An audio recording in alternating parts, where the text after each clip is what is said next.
బండి సంజయ్ ఎంపీగా ఎన్నికైనా కరీంనగర్కు నయా పైసా తెచ్చింది లేదు. మోదీ ప్రభుత్వం కరీంనగర్కు ఒరగబెట్టిందేం లేదు అని గత కొద్ది రోజులుగా బీఆర్ఎస్ కాంగ్రెస్ పార్టీ నేతలు ప్రతి రాజకీయ వేదికలపైన పార్టీ కార్యకర్తల సమావేశాల్లో చేస్తున్న ఆరోపణలివి. ఈ ఆరోపణలకు చెక్ పెట్టేందుకు బీజేపీ జాతీయ ప్రధాన కార్యదర్శి ఎంపీ బండి సంజయ్ కుమార్ సిద్దమయ్యారు.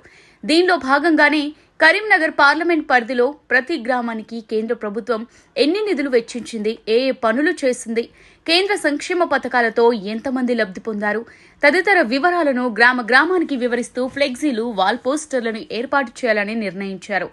ఇప్పటికే వేములవాడ, సిరిసిల్ల అసెంబ్లీ నియోజకవర్గాల్లో గ్రామాల వారీగా వివరాలను వాల్ రేటింగ్ రూపంలో పొందుపర్చే పనిలో బీజేపీ శ్రేణులు రెడీ అయ్యారు. కరీంనగర్ పార్లమెంట్ నియోజకవర్గ అభివృద్ధి కోసం కేంద్రం నుంచి 12,000 కోట్ల రూపాయలకు పైగా నిధులు ఖర్చు చేసినట్టు బండి సంజయ్ తెలిపారు. అంతేకాదు గతంలో ఎన్నడూ లేని విధంగా రోడ్ల విస్తరణ, కొత్త రోడ్ల నిర్మాణం చేపట్టామన్నారు. ఎంపీగా ఎన్నికైన వెంటనే తాత్కాలిక మరమ్మతుల కోసం 41 కోట్ల రూపాయలు తీసుకొచ్చామన్నారు.